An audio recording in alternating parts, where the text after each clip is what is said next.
Praise Lord. വേഗം വരുന്ന കർത്താവായ യേശുക്രിസ്തുവിന്റെ നാമത്തിൽ എല്ലാ വിശുദ്ധന്മാർക്കും സ്നേഹവന്ദനം. കർത്താവിൻ്റെ വലിയ കൃപയാൽ ഒരു ദിവസം കൂടി ഈ നിലയിൽ നിങ്ങളോടുകൂടെ ദൈവത്തിൻ്റെ വചനവുമായി സന്ധിക്കുവാൻ കർത്താവ് തന്ന കൃപയ്ക്കായി കർത്താവിനെ സ്തുതിക്കുന്നു. കർത്താവിൻ്റെ വചനം പങ്കുവയ്ക്കുന്നത് എത്രയോ ഭാഗ്യകരമായ, എത്രയോ ശ്രേഷ്ഠമായ, അനുഗ്രഹീതമായ ഒരവസ്ഥയാണ്. കർത്താവിന് നന്ദിയോടെ സ്തോത്രം ചെയ്യുന്നു. നമ്മൾ ഈ കഴിഞ്ഞ ദിവസങ്ങളെല്ലാം നോക്കിക്കൊണ്ടിരുന്നത് നമ്മുടെ രക്ഷ നഷ്ടമാകുമോ ഇല്ലയോ എന്നുള്ള ഒരു കാര്യത്തെക്കുറിച്ചാണ്.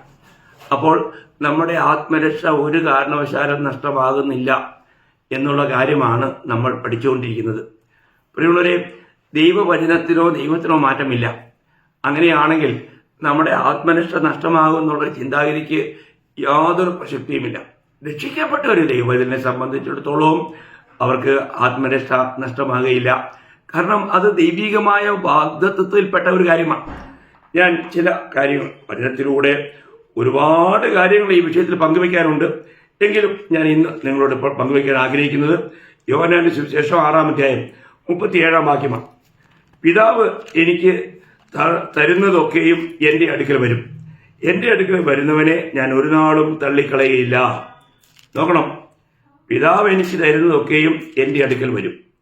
അപ്പോൾ നമ്മളാരും സ്വയമായി കർത്താവിൻ്റെ അടുക്കൽ വരുന്നതല്ല എന്നുള്ളതൊരു വ്യക്തമായ കാര്യമാണ്. എന്നിട്ട് കർത്താവ് പറയാണ്, എൻ്റെ അടുക്കൽ വരുന്നവനെ ഞാൻ ഒരു നാളും തള്ളിക്കളയുകയില്ല. കാരണം പിതാവ് തന്നതാ. പിതാവ് തരുന്നതിനെ പുത്രന് തള്ളിക്കളയാൻ കഴിയുമോ? ഒരിക്കലുമില്ല. മാത്രമല്ല, നിങ്ങൾക്കറിയാം, എബ്രായർ 13:5 നമ്മൾ വായിക്കുന്നുണ്ട്, ഞാൻ നിങ്ങളെ ഒരു നാളും ഉപേക്ഷിക്കുകയില്ല, കൈവിടുകയുമില്ല. ഒരു നാളും ഉപേക്ഷിക്കുകയില്ല, കൈവിടുകയില്ല. ദൈവത്തിന്റെ വാഗ്ദത്തമാണ്. ദൈവം നമുക്കൊരു വാഗ്ദത്തം തന്നാൽ ദൈവം ആ വാഗ്ദത്തം മാറ്റുമോ? പ്രിയമുള്ളവരെ, നമ്മൾ ചിന്തിക്കുക. ഇത് വളരെ ഗൗരവമായി മനസ്സിലാക്കേണ്ട ഒരു കാര്യമല്ലേ? അപ്പോൾ പിതാവ് തരുന്നത് മാത്രമേ പുത്രന്റെ അടുക്കൽ വരുന്നുള്ളൂ. നമുക്കറിയാം, അതേ യോഹന്നാൻ 6:44 കർത്താവ് പറയുന്നുണ്ട്, പിതാവ് ആകർഷിച്ചല്ലാതെ ആർക്കും എൻ്റെ അടുക്കൽ വരാൻ കഴിയില്ല. നോക്കുക, പിതാവ് ആകർഷിക്കാതെ ആർക്കും പുത്രന്റെ അടുക്കൽ വരാൻ കഴിയില്ല. അതിന്റെ 65 വായിക്കുന്നുണ്ട്, പിതാവ് കൃപ നൽകിയിട്ടില്ലാതെ, വരം നൽകിയിട്ടില്ലാതെ ആർക്കും എൻ്റെ അടുക്കൽ വരാൻ കഴിയില്ല. നോക്കണം, അപ്പോൾ പിതാവ് ആകർഷിക്കണം, പിതാവ് വരം നൽകണം. ഇങ്ങനെ മാത്രമേ ഒരു വ്യക്തിക്ക് പുത്രന്റെ അടുക്കൽ വരാൻ കഴിയൂ. അപ്പോൾ നമ്മുടെ ജീവിതത്തിൽ നമ്മൾ കർത്താവിന്റെ അടുക്കൽ വന്നതെങ്കിൽ നമ്മളാരും സ്വയം വന്നതല്ല. നമുക്കങ്ങനെ വരാൻ കഴിയുകയുമില്ല. കാരണം ഇരിമ്യാ പ്രവചനത്തിൽ നമ്മൾ വായിക്കുന്നുണ്ട്, അതിന്റെ 30:21 ഞാൻ അടുപ്പിക്കാതെ എന്നോട് ആർ അടുക്കും? ഞാൻ അടുപ്പിക്കാതെ എന്നോട് അടുക്കുവാൻ കഴിയുന്നവൻ ആർ? ആർക്കും കഴിയില്ല പ്രിയമുള്ളവരെ, ആർക്കും കഴിയില്ല. അപ്പോൾ ദൈവം ഒരുവനെ അടുപ്പിക്കുന്നെങ്കിൽ മാത്രമേ അവന് കർത്താവിനോട് അടുക്കാൻ കഴിയൂ. നമ്മൾ പുറപ്പാട് പുസ്തകം 24-ാം അധ്യായം 1-2 വാക്യം വായിക്കുമ്പോൾ ദൈവം കുറെ പേര് കയറി വരാൻ പറയുന്നുണ്ട്. എന്നാൽ 2-ാം വാക്യത്തിൽ പറയുന്നു, മോശ മാത്രം എന്നോട് അടുത്ത് വരട്ടെന്ന്. മോശ മാത്രം. ദൈവം അനുവദിക്കുന്ന ഒരു വ്യക്തിക്ക് മാത്രമേ അടുത്ത് വരാൻ പാടുള്ളൂ. ശക്തമായ കാര്യമാണ്. കോരഹപുത്രന്മാരുടെ മത്സരത്തിനോടുള്ള റിസൾട്ട് പറയുമ്പോൾ കർത്താവ് സംഖ്യാപുസ്തകം 16:5 പറയുന്നുണ്ട്, എന്നോട് അടുക്കുന്നവൻ ആരെന്ന് ഞാൻ നിങ്ങളെ കാണിക്കും. ഞാൻ അടുപ്പിക്കുന്നവൻ മാത്രം എന്നോട് അടുത്ത് വരും. അപ്പോൾ കർത്താവ് അടുപ്പിക്കുന്നതിന് മാത്രമേ കർത്താവിനോട് അടുക്കാൻ പറ്റൂ. നമ്മൾ വിചാരിക്കുന്നത് നമ്മുടെ എന്തോ കഴിവ് കൊണ്ടോ ഒക്കെയാണ് നമ്മൾ കർത്താവിൻ്റെ അടുക്കൽ എത്തുന്നത്. അങ്ങനെയല്ല പ്രിയമുള്ളവരെ. ദൈവസന്നിധിയിലേക്ക് നമ്മൾ അടുത്ത് വരാൻ കഴിയുന്നത് പോലും ദൈവം നമ്മളെ അടുപ്പിക്കുന്നതാണ്. അതുകൊണ്ട് തന്നെ നമ്മൾ ദൈവസന്നിധിയുടെ അടുത്ത് വരുമ്പോൾ നമുക്ക് ദൈവത്തെ കേൾക്കുവാനും അനുസരിക്കാനുമുള്ള എത്ര നല്ല മനോഭാവം വേണം. ഒരു വ്യക്തിക്ക് ദൈവവചനം കേൾക്കാൻ അവസരം ലഭിക്കുന്നത് തന്നെ ദൈവത്തിന്റെ വലിയൊരു കൃപയാണ്. അതിതൊന്നും മനസ്സിലാക്കാതെ പറഞ്ഞാലോ അതിനേക്കാൾ എത്രയോ വിലപ്പെട്ടൊരു കാര്യമാണ്. അപ്പോൾ ദൈവം ഒരാളെ അടുപ്പിക്കുമ്പോൾ ദൈവം അടുപ്പിക്കാനായിട്ട് ദൈവം ഒരുക്കിയ വഴിയാണ് സുവിശേഷം. ഈ സുവിശേഷം നമ്മൾ മറ്റൊരു വ്യക്തിയോട് അറിയിക്കുമ്പോൾ നമ്മൾ എന്താ ചെയ്യുന്നത്? യഥാർത്ഥത്തിൽ നമ്മൾ ആ വ്യക്തിയെ ദൈവത്തിലേക്ക് അടുപ്പിക്കുക. അപ്പം ദൈവം തന്നോട് അടുപ്പിക്കാൻ വേണ്ടിയിട്ടാണ് ഈ ക്രിയ ചെയ്തിരിക്കുന്നത്. ഈ സുവിശേഷത്തിന്റെ ആ ഒരു വലിയ ഒരു മർമ്മം പത്രോസിന്റെ 1-ാം ലേഖനം 3-ാം അധ്യായം 18-ാം വാക്യത്തിൽ പത്രോസ് പറയുമ്പോൾ പറയുന്നൊരു കാര്യം ഞാൻ നിങ്ങളെ പറഞ്ഞ് ചെയ്യിപ്പിക്കാം. 1 പത്രോസ് അതിൻ്റെ 3-ാം അധ്യായം അതിൻ്റെ 18-ാം വാക്യം. ക്രിസ്തുവും നമ്മെ ദൈവത്തോട് അടുപ്പിക്കേണ്ടതിന്, കണ്ടോ, ക്രിസ്തുവും നമ്മെ ദൈവത്തോട് അടുപ്പിക്കേണ്ടതിന് നീതിമാനായി നീതി കിട്ടവർക്ക് വേണ്ടി പാപം നിമിത്തം ഒരിക്കൽ കഷ്ടം അനുഭവിച്ചു. നോക്കണം, ജഡത്തിൽ മരണശിക്ഷ ഏൽക്കുകയും ആത്മാവിൽ ജീവിപ്പിക്കപ്പെടുകയും ചെയ്തു. അപ്പോൾ കർത്താവായ യേശു ക്രിസ്തു തന്റെ ജഡത്തിൽ കഷ്ടം അനുഭവിച്ചത് നമ്മളെ ദൈവത്തോട് അടുപ്പിക്കാൻ വേണ്ടിയാകുന്നു എന്ന്. സുവിശേഷം എത്ര വലുതാ പ്രിയമുള്ളവരെ! ദൈവത്തോട് ആർക്കും അടുക്കാൻ കഴിയത്തില്ല. അങ്ങനെ അടുത്തുകൂടാത്ത വെളിച്ചത്തിൽ വസിക്കുന്നവനാണ് ദൈവം. അപ്പം ഇവിടെ ക്രിസ്തു നമുക്ക് വേണ്ടി എന്ത് ചെയ്യുന്ന പറഞ്ഞിരിക്കുന്നത്? ക്രിസ്തു നമ്മെ ദൈവത്തോട് അടുപ്പിക്കേണ്ടതിന് നീതിമാനായി നീതി കെട്ടവർക്ക് വേണ്ടി പാപം നിമിത്തം ഒരിക്കൽ കഷ്ടം അനുഭവിച്ചു. നോക്കണം, നമ്മുടെ പാപം നിമിത്തം കർത്താവ് നമുക്ക് വേണ്ടി കഷ്ടം അനുഭവിച്ചു. നമ്മൾ സുവിശേഷം പറയുമ്പോൾ നിശ്ചയമായിട്ടും ഈ കാര്യം പറയുവാൻ കടപ്പെട്ടവരാ പ്രിയമുള്ളവരെ. യഥാർത്ഥത്തിൽ എങ്ങനെയാണ് ഒരു വ്യക്തിക്ക് അതേ കാര്യം പൗലോസ്യായും 2 കൊരിന്ത്യർ 5-ാം അധ്യായത്തിന്റെ 21-ാം വാക്യം വായിക്കുമ്പോൾ അവിടെ വായിക്കുന്നത് ഇങ്ങനെയാണ്. അതിന് 21, പാപം അറിയാത്തവനെ നാം അവനിൽ ദൈവത്തിന്റെ നീതിയാകേണ്ടതിന് അവൻ നമുക്ക് വേണ്ടി പാപമാക്കി. നോക്കണം, പാപം അറിയാത്തവനെ നാം അവനിൽ ദൈവത്തിന്റെ നീതിയാകേണ്ടതിന് അവൻ നമുക്ക് വേണ്ടി പാപമാക്കി. ഓ, എത്ര ഭയങ്കരമാണ് പ്രിയമുള്ളവരെ! നമ്മൾ ചിന്തിക്കണം, പാപം അറിയാത്ത, പാപം ചെയ്യാത്ത, പാപമില്ലാത്ത കർത്താവ് നമുക്ക് വേണ്ടി പാപമാക്കപ്പെട്ടു. എന്തിനു വേണ്ടിയാ? ക്രിസ്തുവിന്റെ നീതിയിലൂടെ നമ്മൾ ദൈവത്തിൽ അടുക്കുവാൻ, ദൈവത്തോട് നമ്മളെ അടുപ്പിക്കുവാൻ. എത്ര വലിയ കാര്യമാണ് ക്രൂശിൽ നടന്നത് പ്രിയമുള്ളവരെ! അത് നമ്മളൊന്ന് കാണണം. അത് കാണണമെങ്കിൽ ദൈവത്തിന്റെ കൃപ നമുക്ക് ലഭിക്കണം. അപ്പോൾ ഒരുവൻ രക്ഷിക്കപ്പെടുക എന്നുള്ളത് നിശ്ചയമായും ഇത് എത്ര വലിയ ദൈവത്തിന്റെ ദാനമാണ്, എത്ര വലിയ ദൈവകൃപയാണ്. അപ്പം നമ്മൾ ഇത് തന്നെയല്ലേ കർത്താവ് ശിഷ്യന്മാരെ പരമേൽപ്പിച്ചത്. നമ്മള് ലൂക്കോസിന്റെ സുവിശേഷം 24-ാം അധ്യായം അതിന്റെ 46-47 വാക്യം വായിക്കുമ്പോൾ ക്രിസ്തു കഷ്ടം അനുഭവിക്കുകയും 3-ാം നാൾ മരിച്ചവരിൽ നിന്നും ഉയർത്തെഴുന്നേൽക്കുകയും അവന്റെ നാമത്തിൽ മാനസാന്തരവും പാവമോചനവും യെരൂശലേമിൽ തുടങ്ങി സകല ജാതികളിലും പ്രസംഗിക്കുകയും വേണം എന്നിങ്ങനെ എഴുതിയിരിക്കുന്നു. നോക്കണം, പ്രിയമുള്ളവരെ, ഇത് നമ്മൾ മനസ്സിലാക്കണം. അപ്പോൾ കർത്താവായ യേശു ക്രിസ്തുവിന്റെ കഷ്ടാനുഭവങ്ങൾ എന്തിനു വേണ്ടിയായിരുന്നു? സകല മാനവരാശിയുടെയും പാപത്തിന്റെ ശിക്ഷയായിരുന്നു. ഈ സത്യം നമ്മൾ ജനങ്ങളോട് പറയണം. ഈ സത്യം നമ്മൾ അറിയിക്കണം. ആര്? രക്ഷിക്കപ്പെട്ട ഒരു ജീവിതത്തിൽ ഇന്നും ഈ കാര്യത്തിൽ വളരെ മന്ദതയുള്ളവരാ രക്ഷിക്കപ്പെട്ടെന്ന് പറഞ്ഞ പലരും. ഒരു വ്യക്തിയോട് പോലും സുവിശേഷം പറയാതെ എല്ലാ ആഴ്ചയിലും വന്ന് കർത്തൃമേശ എടുക്കുന്ന എത്രയോ വിശ്വാസികളുണ്ട്. ഒരു വിശ്വാസം എന്ന് പറയുന്നത് തന്നെ അത് ദൈവത്തിന് ലജ്ജയ്ക്കുള്ള കാരണമാണ്. അവർ രക്ഷിക്കപ്പെട്ടവരല്ല എന്നുള്ള സത്യം. രക്ഷിക്കപ്പെട്ട ഒരു വ്യക്തിക്ക് ഈ രക്ഷകനെ കുറിച്ച് അറിയിക്കാതിരിക്കാൻ കഴിയില്ല. അപ്പോൾ ഞാൻ ഒരിക്കൽ കൂടി നിങ്ങളോട് പറയട്ടെ, നിങ്ങൾ ഈ സുവിശേഷത്തിന്റെ സാക്ഷിയാവുന്നുണ്ടോ? നിങ്ങൾക്കിത് അറിയിക്കാൻ കഴിയുന്നുണ്ടോ? ഇല്ലെങ്കിൽ നിങ്ങളും യഥാർത്ഥമായും രക്ഷിക്കപ്പെട്ടൊരു വ്യക്തിയല്ല. നിങ്ങൾക്ക് സ്വർഗത്തിൽ പോകുന്നുള്ള ഉറപ്പൊന്നും കാണിയല്ല. അങ്ങനെയുള്ള ആൾക്കാരാണ് ഈ രക്ഷ നഷ്ടമാവെന്ന് പറയുന്നത്. കാരണം അവർ രക്ഷിക്കപ്പെട്ടില്ല. രക്ഷിക്കപ്പെടാതെ രക്ഷ നഷ്ടമാവെന്ന് പറഞ്ഞ് നടക്കുന്നതിന് എന്തെങ്കിലും അർത്ഥമുണ്ടോ? അത് ചിലപ്പോൾ വിശ്വാസികൾ, യഥാർത്ഥ രക്ഷിക്കപ്പെട്ടവർക്കൂടെ ഇടർച്ച ഉണ്ടാക്കുന്ന കാര്യമായി മാറിയേക്കാം. ചിന്തിക്കുക ദൈവമക്കളെ, നിങ്ങൾ രക്ഷിക്കപ്പെട്ട ഒരു വ്യക്തിയാണെങ്കിൽ നിങ്ങൾ ക്രിസ്തുവിന്റെ ആത്മാവിനെ പ്രാപിച്ച ഒരു വ്യക്തിയാണ്. അങ്ങനെയുള്ളൊരു വ്യക്തിക്ക് എങ്ങനെ സുവിശേഷം പറയാതിരിക്കാൻ കഴിയും? കാരണം അപ്പോസ്തലപ്രവൃത്തി 1:8 കർത്താവ് പറഞ്ഞെന്തോ ശിഷ്യന്മാരോട്, നിങ്ങൾ യെരൂശലേമിൽ തന്നെ പാർക്കണം, നിങ്ങൾ ദൈവത്തിന്റെ പരിശുദ്ധാത്മാവ് നിങ്ങളുടെ മേൽ വരും, അപ്പോൾ നിങ്ങൾക്ക് ശക്തി ലഭിക്കും, അപ്പോൾ നിങ്ങൾ യെരൂശലേമിലും യഹൂദിയായാലും ശമരിയായാലും ലോകത്തിന്റെ അറ്റത്തോളം എന്റെ സാക്ഷികളാകണം. അതല്ലേ കർത്താവിന്റെ ശിഷ്യന്മാർക്കുള്ള കൽപ്പന. അതാ പ്രിയമുള്ളവരെ. അപ്പൊ നമ്മൾ യഥാർത്ഥമായും രക്ഷിക്കപ്പെട്ടു എങ്കിൽ നമ്മളിൽ ക്രിസ്തുവിന്റെ ആത്മാവുണ്ട്.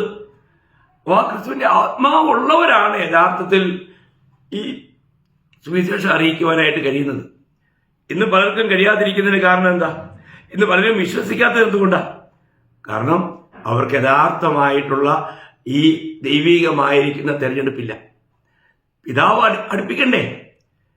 ഇത് വിശ്വസിക്കാൻ കഴിയാത്ത എന്താ? പലരും വിശ്വസിക്കാതെ കഴിയാതിരിക്കുന്നത് അവർക്ക് യഥാർത്ഥത്തിൽ ഈ നിയമനമില്ല എന്നുള്ളതാണ്. നമ്മള് അപ്പോസ്തലപ്രവൃത്തി 13:48 അവസാന ഭാഗത്ത് ഈ പാട്ടില് നിത്യജീവന് വേണ്ടി നിയമിക്കപ്പെട്ടവരെല്ലാവരും വിശ്വസിച്ചെന്ന നോക്കണം. അവർ വിശ്വാസം കേട്ടപ്പോൾ എന്ത് സംഭവിച്ചു? നിത്യജീവന് വേണ്ടി നിയമിക്കപ്പെട്ടവരെല്ലാവരും വിശ്വസിച്ചു.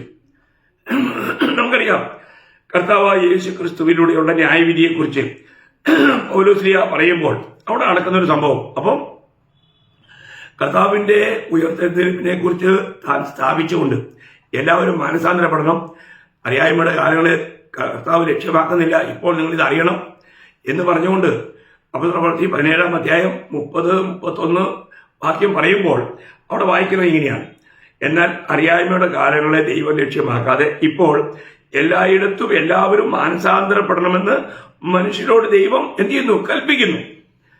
താൻ നിയമിച്ച പുരുഷൻ മുഖാന്തരം ലോകത്തെ നീതിയിൽ ന്യായം വിരിപ്പാൻ അവനൊരു ദിവസത്തെ നിശ്ചയിച്ചു. അവനെ മരിച്ചവരിൽ നിന്ന് ഉയർത്തെഴുന്നേൽപ്പിച്ചതിനാൽ എല്ലാവർക്കും അതിന്റെ ഉറപ്പ് നൽകിയിരിക്കുന്നു. അപ്പോൾ ഇതിൽ സംശയമില്ലാത്തൊരു കാര്യമാണ്. ഒന്ന്, മരണാനന്തര ജീവിതമുണ്ട്, പുനരുത്ഥാനമുണ്ട്. ഈ മരണാനന്തര ജീവിതത്തിൽ മരിച്ച ഉയർത്തെഴുന്നേൽക്കുന്നവർ എല്ലാവരെയും ന്യായം വിധിക്കുന്ന ഒരു ന്യായ കർത്താവുണ്ട്. ആ ന്യായ കർത്താവിനെ മരിച്ചവരിൽ നിന്ന് ഉയർത്തെഴുന്നേൽപ്പിച്ചുകൊണ്ട് പിതാവ് ഒരു കാര്യം ലോകത്തിന് വെളിപ്പെടുത്തി: ഈ ക്രിസ്തു മുഖാന്തരം മുഴു ലോകത്തെയും മാനവരാശിയെ മുഴുവനെയും ന്യായം വിധിക്കുന്ന ഒരു ദിവസമുണ്ട്. ഈ കാര്യമൊക്കെ നമ്മൾ അറിയണ്ടേ? ഇത് പറഞ്ഞു കഴിഞ്ഞപ്പോൾ അവിടെ 3 പ്രകാരത്തിലുള്ള അനുഭവം ഉണ്ടായത്. നമുക്കതിന്റെ 32-33 വാക്യം വായിക്കാം.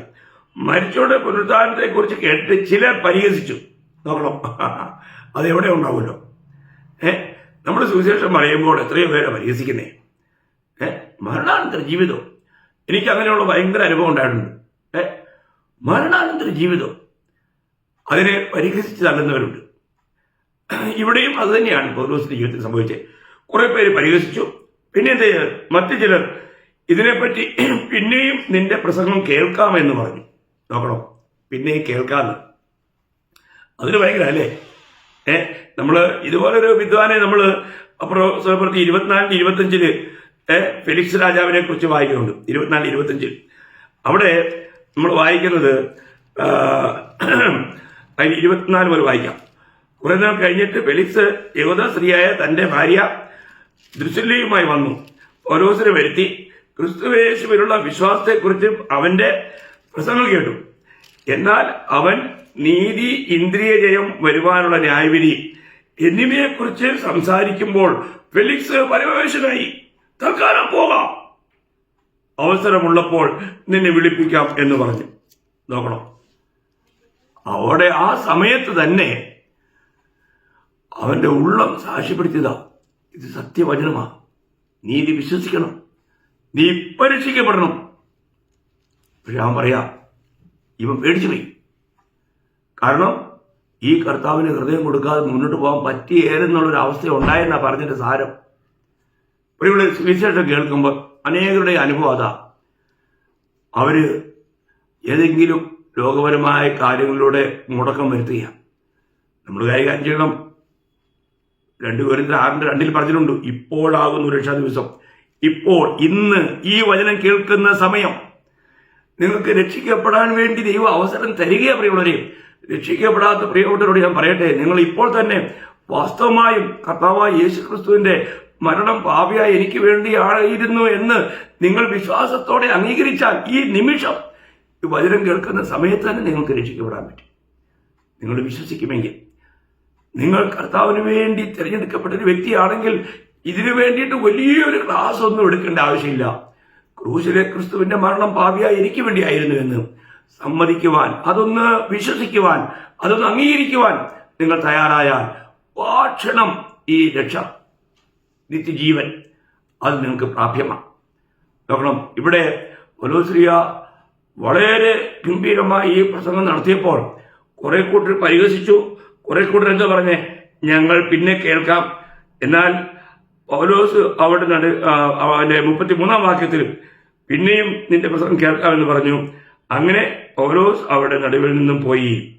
ഇവിടെ മറ്റു ചിലർ നിന്റെ പ്രസംഗം ഇനിയും കേൾക്കാമെന്ന് പറഞ്ഞു. എന്നാൽ അതിന് 34-ാം വാക്യത്തിൽ ചില പുരുഷന്മാർ അവനോട് ചേർന്ന് വിശ്വസിച്ചു. ചിലർ വിശ്വസിച്ചു. അപ്പോൾ അതിന്റെ 32-ാം വാക്യത്തിൽ ചിലർ പരിഹസിച്ചു. അതേ വാക്യത്തിൽ തന്നെ നിന്റെ പ്രസംഗം വീണ്ടും കേൾക്കാമെന്ന് പറഞ്ഞു.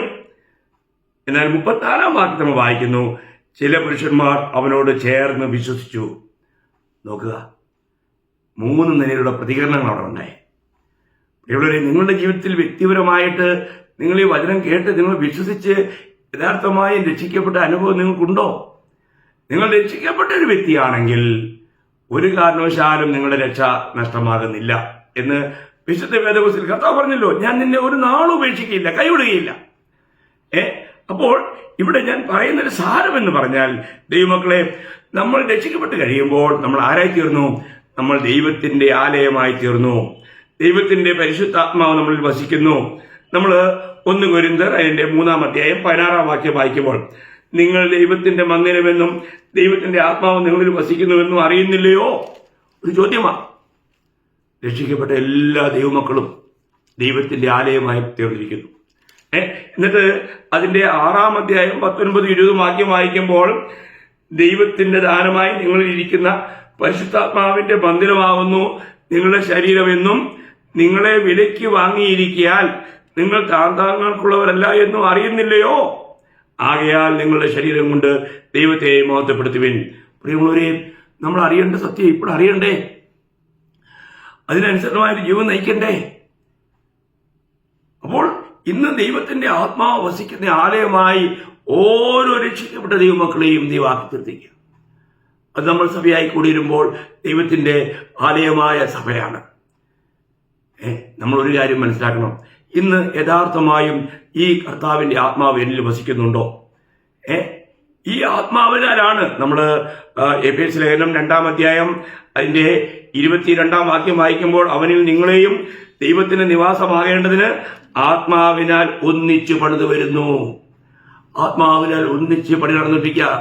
ദൈവത്തിന്റെ സഭ ഇങ്ങനെ വളർന്നുകൊണ്ടിരിക്കുന്ന ഏതെങ്കിലും ഇഷ്ടി കൊണ്ടോ കല്ലുകൊണ്ടോ ഒന്നും ഉണ്ടാക്കിയ ഒരു കെട്ടിടമല്ല ദൈവസഭ. അത് ജീവൻ പ്രസ്ഥാനമാണ്. അത് വളർന്നുകൊണ്ടിരിക്കുകയാണ്. ഓരോ ദിവസവും ജീവനുള്ള കല്ലുകളായി മാറി ഓരോ വിശ്വാസികളും ഇങ്ങനെ പണിയപ്പെട്ടുകൊണ്ടിരിക്കുക. ദൈവത്തിന്റെ ആലയം വളർന്നുകൊണ്ടിരിക്കുക. അത് ജീവനുള്ളതാണ്, ജീവൻ പ്രസ്ഥാനമാണ്. നമ്മൾ ചിന്തിക്കണം, വളരെ വിലപ്പെട്ട കാര്യമല്ലേ? അപ്പോൾ നമ്മൾ ഓരോരുത്തരും നമ്മൾ മനസ്സിലാക്കേണ്ടത്, ഇന്ന് ദൈവത്തിന്റെ ആത്മാവ് നമ്മളിൽ വസിക്കുന്നു. ദൈവത്തിന്റെ ആത്മാവ് ഉള്ളവരാണ് നമ്മൾ എത്രമാത്രം ഈ കർത്താവിനെ മഹത്വപ്പെടുത്താനായിട്ട് കടപ്പെട്ടവരാണ്. ഇന്ന് നമ്മുടെ ജീവിതത്തിലൂടെ യഥാർത്ഥമായും കർത്താവിന്റെ നാമം മഹത്വപ്പെടുന്നുണ്ടോ? നമ്മൾ ഏത് കാര്യത്തിന് വേണ്ടി നമ്മൾ ഈ ലോകത്തിലാക്കി വെച്ചിരിക്കുന്നോ അതിൽ നമ്മൾ വിശ്വസ്തരായിരിക്കണം. ദൈവത്തിന്റെ പരിശുദ്ധാത്മാവ് നമ്മിൽ വസിക്കുന്നുവെങ്കിൽ നമ്മൾ എന്താണ്? നമ്മൾ കർത്താവിന്റെ സാക്ഷികളാണ്. ഇന്ന് അനേകരും ആത്മാവിനെ അനുസരിക്കുന്നില്ല, ആത്മാവിന് കീഴ്പ്പെടുന്നില്ല. നമ്മൾ ആത്മാവിനെ പ്രാപിച്ചവരാണെന്ന് പറയുന്നെങ്കിലും എന്തില്ല, നമ്മൾ ആത്മാവിനെ അനുസരിച്ച് ജീവിക്കുന്നില്ല. ദൈവത്തിന്റെ പരിശുദ്ധാത്മാവ് നമുക്കറിയാം. പിന്നെ അപ്പോസ്തല പ്രവൃത്തി 1:8 ഞാൻ പറഞ്ഞല്ലോ, ആത്മാവ് നിങ്ങളുടെ മേൽ വരുമ്പോൾ നിങ്ങൾ ശക്തി ലഭിച്ചിട്ട് യെരൂശലേമിലും യഹൂദിയയിലും ശമരിയായിലും ലോകത്തെമ്പാടും എന്റെ സാക്ഷിയാവും. ഇന്ന് യഥാർത്ഥത്തിൽ എന്നെ കേൾക്കുന്ന പ്രിയമുള്ളവരെ, നിങ്ങൾ സാക്ഷിയാവുന്നുണ്ടോ? ഈ കർത്താവിനെ കുറിച്ച് മറ്റുള്ളവരോട് പറയുവാനായിട്ട് നിങ്ങൾക്ക് കഴിയുന്നുണ്ടോ? നമ്മൾ അങ്ങനെ പറയുന്നില്ലെങ്കിൽ അതിന്റെ ഒരു കാര്യം, നമ്മളിൽ ദൈവത്തിന്റെ ആത്മാവ് ഇല്ലെന്ന് തന്നെയാണ്. കാരണം ദൈവത്തിന്റെ ആത്മാവ് ഉണ്ടെങ്കിൽ ദൈവത്തിന്റെ ആത്മാവ് ആ വ്യക്തിയെ അതിനുവേണ്ടി പ്രോത്സാഹിപ്പിക്കും. സുവിശേഷ സത്യം നമുക്ക് അറിയിക്കാതിരിക്കാൻ കഴിയില്ല പ്രിയമുള്ളവരെ. അതിന് എത്ര പ്രതികൂലം ഉണ്ടായാലും. ഞാൻ നിങ്ങളോട് ഇതിനു മുൻപ് എന്റെ സാക്ഷ്യം പറഞ്ഞിട്ടുണ്ട്.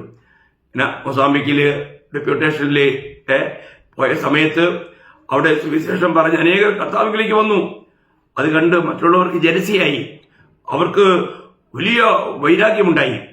അവർ പറഞ്ഞു, അവര് മതപ്രചരണം എന്നാ പറയുന്നത്, അവരുടെ അറിവില്ലായ്മ. അത് നിർത്തിക്കോളോ, അല്ലെങ്കിൽ ശത്രുക്കളുടെ വെടിയുണ്ടല്ല, ഞങ്ങൾ തന്നെ നിന്നെ വെടിവെച്ച് കൊല്ലുമെന്നാണ് പറഞ്ഞത്. ഭയങ്കരമായ ഭീഷണി ഉണ്ടായി. ഒരു ദിവസം മുഴുവൻ ചിന്തിക്കാനായിട്ട് അവസരം തന്നു. ഞാൻ അവരോട് പറഞ്ഞു, ഒരു ദിവസം വേണ്ട, ഒരു മിനിറ്റ് പോലും വേണ്ട. ഞാൻ ഈ സുവിശേഷം പറയുന്നത് നിങ്ങൾ നരകത്തിൽ പോകാതിരിക്കാൻ. ദൈവം ഒരുക്കിയിരിക്കുന്ന രക്ഷ നിങ്ങൾ കൂടി വേണ്ടിയുള്ളതാണ്. ഇത് ഒരു മതത്തെക്കുറിച്ചല്ല, ബൈബിൾ മതത്തെക്കുറിച്ച് പഠിപ്പിക്കുന്നില്ല. വളരെ വ്യക്തമായിട്ട് അവരുടെ ആ സമയത്തും സുവിശേഷം പറയാനിടയായി. ദൈവമക്കളെ, നമ്മളൊരു കാര്യം മനസ്സിലാക്കണം. നമുക്ക് എത്രയെല്ലാം പ്രതികൂലം ഉണ്ടായാലും നമ്മുടെ പ്രാണനെ പോലും പൗലോസ് പറയുന്ന ആ ശബ്ദമൊക്കെ നമ്മൾ മനസ്സിലാക്കണം. പ്രിയമുള്ളവരെ, നമ്മൾ അപ്പോസ്തല പ്രവൃത്തി 20-ാം അധ്യായത്തിന്റെ 24-ാം വാക്യത്തിൽ പൗലോസ് പറയുന്നത് എന്തുവാ? എങ്കിലും ഞാൻ എന്റെ പ്രാണനെ വിലയേറിയതായി എണ്ണുന്നില്ല, എന്റെ ഓട്ടവും ദൈവകൃപയുടെ സുവിശേഷത്തിന് സാക്ഷ്യം പറയേണ്ടതിനും കർത്താവായ യേശു തന്ന ശുശ്രൂഷയും തികയ്ക്കണമെന്നേ എനിക്കുള്ളൂ. അതാ ഒരു രക്ഷിക്കപ്പെട്ട ദൈവത്തിന്റെ ഒരു യഥാർത്ഥ നിർണയം. ഞാൻ എന്റെ പ്രാണനെ വിലയേറിയതായി എണ്ണുന്നില്ല. ഇന്ന് എല്ലാവരും എന്താണ്, തന്റെ പ്രാണനെ സൂക്ഷിക്കുക, അവര് പ്രാണനെ രക്ഷിക്കാൻ നോക്കുക. നമ്മൾ പ്രാണനെ രക്ഷിക്കാൻ നോക്കുന്നതോറും നമ്മൾ നിത്യതയ്ക്ക് വേണ്ടി അതിനെ നഷ്ടപ്പെടുത്തുക. ഈ പ്രാണന്റെ രക്ഷയുടെ നഷ്ടം ഉണ്ടാകുന്ന വിഷയത്തെക്കുറിച്ച് അറിയത്തില്ലാത്തതുകൊണ്ടാണ് പലരും രക്ഷ നഷ്ടമാകുമെന്ന് പറയാൻ കാരണം. അത് ഞാൻ ഇതിനു മുമ്പ് നിങ്ങൾ പറഞ്ഞിട്ടുണ്ട്. ഞാൻ ഇതിനു മുമ്പ് അതിന്റെ വിസ്താരമായ ക്ലാസ് എടുത്തിട്ടുണ്ട്. ദൈവമക്കളെ, യഥാർത്ഥ രക്ഷിക്കപ്പെട്ടവൻ അവൻ ഇനി സുവിശേഷം പറഞ്ഞില്ലെന്ന് വിചാരിച്ചു അവന്റെ രക്ഷയും നഷ്ടമാകില്ല, അവന് പ്രതിഫലം നഷ്ടമാകും. പ്രതിഫലം നഷ്ടമാകാം. രക്ഷ ദൈവത്തിന്റെ ദാനമാണ്. എന്നാൽ പ്രതിഫലം നമ്മുടെ പ്രവൃത്തിയുടെ ഫലമാണ്. നമ്മൾ പ്രവർത്തിക്കണം. അത് ഞാൻ കഴിഞ്ഞ ദിവസങ്ങളിൽ എന്റെ ഹിന്ദി മെസ്സേജിൽ അത് പല പ്രാവശ്യം ആവർത്തിച്ചു. അതുപോലെ സ്വർഗം ദാനമാണ്, പക്ഷെ സ്വർഗത്തിൽ ലഭിക്കുന്ന സ്ഥാനമാനങ്ങൾ അത് നമ്മുടെ പ്രവൃത്തിയുടെ ഫലമാണ്. അപ്പോൾ നമുക്ക് പ്രവർത്തിയാലല്ല നമ്മുടെ രക്ഷ. രക്ഷിക്കപ്പെട്ടവർ പ്രവൃത്തിക്ക് വേണ്ടി രക്ഷിക്കപ്പെട്ടു, സൽഫലങ്ങൾക്കായി. 2:10. നമ്മളൊരു കാര്യം മനസ്സിലാക്കുക, നമ്മുടെ ജീവിതത്തിൽ നമ്മളെക്കുറിച്ചുള്ള ദൈവിക പദ്ധതി നമ്മൾ ശരിയായിട്ട് മനസ്സിലാക്കണം. ദൈവമക്കളെ, യഥാർത്ഥമായും ഞാൻ രക്ഷിക്കപ്പെട്ട ദൈവത്തിലാണെങ്കിൽ നമുക്ക് ആത്മാക്കളെ നേടാതിരിക്കാൻ കഴിയില്ല. നമ്മൾ നിത്യതയിലെ ദൈവദൃഷ്ടിയിൽ സമ്പന്നന്മാരായി മാറണം. ഈ ലോകത്തിലെ സമ്പന്നതയല്ല. ലവോദിക്യ സഭ സ്വയം പ്രശംസിച്ചു, ഞങ്ങൾ സമ്പന്നർ. എന്നാൽ ദൈവം പറഞ്ഞു, നിങ്ങൾ ദരിദ്രർ. എന്നാൽ പൂർണ്ണസഭയെക്കുറിച്ച് അവര് ദരിദ്രരായിരുന്നു, അവരെക്കുറിച്ച് കർത്താവ് പറഞ്ഞു, നിങ്ങൾ സമ്പന്നർ. അതാ പ്രിയമുള്ളവരെ, നമ്മൾ ദൈവദൃഷ്ടിയിൽ നമ്മൾ സമ്പന്നരായിരിക്കണം. അങ്ങനെയല്ലെങ്കിൽ നമ്മുടെ ജീവിതം എത്രയോ നഷ്ടപ്പെട്ടതായി മാറും. അപ്പോൾ ഒന്ന്, നമ്മൾ യഥാർത്ഥമായും രക്ഷിക്കപ്പെട്ടവരാണ്, ദൈവത്തിന്റെ ആത്മാവിനെ പ്രാപിച്ചവരാണെങ്കിൽ എഫേസ്യർ 4:30 പറഞ്ഞിട്ടുണ്ട്, പരിശുദ്ധാത്മാവിനെ ദുഃഖിപ്പിക്കരുത്. അപ്പോൾ നമ്മൾ ദൈവത്തെ അനുസരിക്കാതെ വരുമ്പോൾ ദൈവത്തിന്റെ ആത്മാവ് ദുഃഖിപ്പിക്കും. അതേ കാര്യം 1 തെസ്സലോനിക്കർ 5:19 പറയുന്നുണ്ട്, നിങ്ങൾ പരിശുദ്ധാത്മാവിനെ കെടുത്തരുത്. പ്രിയമുള്ളവരെ, പരിശുദ്ധാത്മാവിൽ ജനിച്ചുകൊണ്ടിരിക്കണം. നമ്മൾ പരിശുദ്ധാത്മാവ് കെട്ടുപോകുന്ന ഒരു അനുഭവത്തിലേക്ക്, പരിശുദ്ധാത്മാവിന് പ്രവർത്തിക്കാൻ കഴിയാത്തൊരു അനുഭവത്തിലേക്ക് നമ്മളായിത്തീരാൻ പാടില്ല. നമ്മൾ ദൈവത്തിന്റെ ആത്മാവിനെ പ്രാപിച്ചവരാണെങ്കിൽ റോമർ 8:14 കാണുന്ന പ്രകാരം ദൈവത്തിന്റെ ആത്മാവിനാൽ നടത്തപ്പെടുന്ന ഏവരും ദൈവമക്കളാവുന്നു. ദൈവത്തിന്റെ ആത്മാവിനാൽ നടത്തപ്പെടുന്ന അനുഭവം നമുക്കുണ്ടായിരിക്കണം. അപ്പൊ നമ്മൾ വീണ്ടും ജനിച്ചു, രക്ഷിക്കപ്പെട്ടു എന്ന് പറയുകയും ആത്മാവിനാൽ നടത്തപ്പെടുന്നില്ല എങ്കിലോ? ഗലാത്യർ 5:16 വായിക്കുന്നു, നിങ്ങൾ ആത്മാവിനെ അനുസരിച്ച് നടപ്പീൻ, എന്നാൽ ജഡത്തിന്റെ ഇഷ്ടം നിങ്ങൾ നിവർത്തിക്കില്ല. അപ്പോൾ നിങ്ങൾ ആത്മാവിനെ അനുസരിച്ച് ജീവിക്കണം. അപ്പോൾ യഥാർത്ഥമായും നമ്മൾ വീണ്ടും ജനിച്ചവരാണെങ്കിൽ നമ്മൾ ആത്മാവിനെ അനുസരിച്ച് ജീവിക്കാൻ കടപ്പെട്ടവരാണ്. അപ്പൊ ഇന്ന് നമുക്ക് ഒരു യഥാർത്ഥമായിരിക്കുന്ന ഒരു ആത്മീയ നടത്തിപ്പുണ്ടോ? ഈ രക്ഷാനിർണയം ഇല്ലാത്തതുകൊണ്ടാണ് രക്ഷ നഷ്ടമാകുന്നൊക്കെ ആൾക്കാർ പറയാൻ കാരണം. ഈ റോമർ 8:1 വളരെ ഗൗരവമുള്ളൊരു വാക്യമാണ്. എന്നാൽ മലയാളത്തിൽ അതിന് മുഴുവൻ പരിഭാഷ വന്നിട്ടില്ല. കാരണം അതുകൊണ്ട് ഇപ്പോൾ ക്രിസ്തുവേശുള്ളവർക്കൊരു ശിക്ഷാവിധിയില്ല, അത്രേ ഉള്ളൂ. അതിന് കൂടി ഒരു അല്പം കൂടി ഉണ്ട്. ആത്മാവിനാൽ നടത്തപ്പെടുന്നവർക്ക് കൂടിയാണ്. ആത്മാവിനാൽ നടത്തപ്പെടുന്ന ഒരു അനുഭവം ഉള്ളവർക്ക് ആ ശിക്ഷാവിധി ഇല്ലാത്തതാണ്.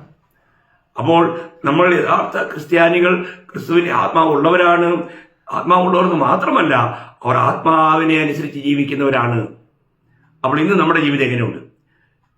ഇന്ന് നമ്മളെ ആത്മാവിനെ അനുസരിച്ച് ജീവിക്കുന്നവരാണെങ്കിൽ പിന്നെ അങ്ങനെയുള്ളൊരു വ്യക്തിക്ക് രക്ഷ നഷ്ടമാവുമെന്ന് ചിന്തിക്കാൻ പറ്റുമോ? പ്രിയമുള്ളവരെ, അങ്ങനെ ഒരു ചിന്ത വരുന്നില്ല. ഈ ആത്മാവിനാൽ അല്ലെങ്കിൽ രക്ഷാനിർണയമില്ലാത്ത, കർത്താവിന്റെ ആത്മാവിനെ പ്രാപിക്കാത്ത, ഒരു വിശുദ്ധ ജീവൻ നയിക്കാത്ത ഒരു വ്യക്തിക്ക് ഈ സംശയങ്ങൾ മുഴുവനും. അപ്പൊ അതുകൊണ്ട് അങ്ങനെയുള്ളവരുടെ വാക്കുകൾ കേട്ട് പതരണ്ട. കർത്താവ് തന്നെ പറഞ്ഞു, ഞാൻ എന്റെ അടുക്കൽ വരുന്നവനെ ഞാൻ ഒരു നാളും തള്ളിക്കളയില്ല. അപ്പൊ കർത്താവിന്റെ അടുക്കൽ ആരാ വരുന്നേ? പിതാവിനാൽ ആകർഷിക്കപ്പെട്ടവർ, പിതാവ് നൽകുന്നവർ. പിതാവ് ആകർഷിക്കാതെ ആരും എന്റെ അടുക്കൽ വരുന്നില്ല. യോഹന്നാൻ 6:44 കർത്താവ് ശക്തമായി പറഞ്ഞു. യോഹന്നാൻ 6:65 കർത്താവ് പറഞ്ഞു, പിതാവ് വരം നൽകിയിട്ടില്ലാതെ ആർക്കും എന്റെ അടുക്കൽ വരാൻ പറ്റിയില്ല. അപ്പൊ പിതാവ് തന്നതിനെ ഒന്നും പുത്രൻ വിടത്തില്ല പ്രിയമുള്ളവരെ, നഷ്ടപ്പെടുന്നതിന് സമ്മതിക്കില്ല. അപ്പൊ അതുകൊണ്ട് ഞാൻ പിതാവിനുള്ളവനായിരുന്നു, ആ പിതാവ് എന്നെ പുത്രന് കൊടുത്തു, ആ പുത്രന്റെ കരങ്ങളിൽ നിന്ന് ഞാൻ ആയിരിക്കുന്നു. എന്റെ രക്ഷ എത്രയോ ഭദ്രം. ആ കർത്താവിനെ അനുസരിക്കുന്നതിൽ, ആ കർത്താവിനെ സുവിശേഷിക്കുന്നതിൽ, അല്ലെങ്കിൽ ഉയർത്തുന്നതിൽ, അല്ലെങ്കിൽ മഹത്വപ്പെടുത്തുന്നതിൽ ഞാൻ എത്രമാത്രം സന്തുഷ്ടനായിരിക്കണം. ആ ഒരു അനുഭവം നമുക്കുണ്ടോ എന്ന് നമ്മൾ പരിശോധിക്കണം. വളരെ വിലപ്പെട്ട കാര്യമാണ്. അതുകൊണ്ട് നമ്മുടെ ജീവിതത്തിൽ ഇത് ഒരേ ഒരു ആയുസ്സാപ്രിയമുള്ളവരെ, ഇനിയൊരു അവസരം കിട്ടുമെന്ന് നമുക്ക് അറിഞ്ഞുകൂടാ. എന്നാൽ ദൈവത്തിന്റെ സത്യവചനത്തെ മാറ്റിക്കൂട്ടി കളയരുതേ. യഥാർത്ഥമായ രക്ഷാനിർണയമുള്ള ഒരു വ്യക്തിക്ക് ഞാൻ ഇന്ന് മരിച്ചാൽ കർത്താവിനോടുകൂടി ആയിരിക്കുമെന്ന് ധൈര്യമായിട്ട് പറയാൻ കഴിയണം. അതിൽ സംശയിക്കാൻ പാടില്ല. അതുകൊണ്ട് നിങ്ങൾക്കിനി അങ്ങനെ ഒരു സംശയം ഉണ്ടെങ്കിൽ ആ സംശയം ദൂരീകരിക്കുക. നിങ്ങളുടെ രക്ഷ ഭദ്രം. നിങ്ങൾ രക്ഷിക്കപ്പെട്ട വ്യക്തിയാണെങ്കിൽ രക്ഷ ഭദ്രമാണ്. നിങ്ങളിൽ നിത്യജീവനുണ്ട് എന്ന് പറഞ്ഞാൽ കർത്താവ് നിങ്ങളിലുണ്ട്, അല്ലെങ്കിൽ പരിശുദ്ധാത്മാവ് നിങ്ങളിലുണ്ട്. നിങ്ങൾ നിത്യതയിൽ കർത്താവിനോട് കാണും. കർത്താവ് നിങ്ങളെ സഹായിക്കട്ടെ. ദൈവനാമം മഹത്വപ്പെടുമാറാകട്ടെ.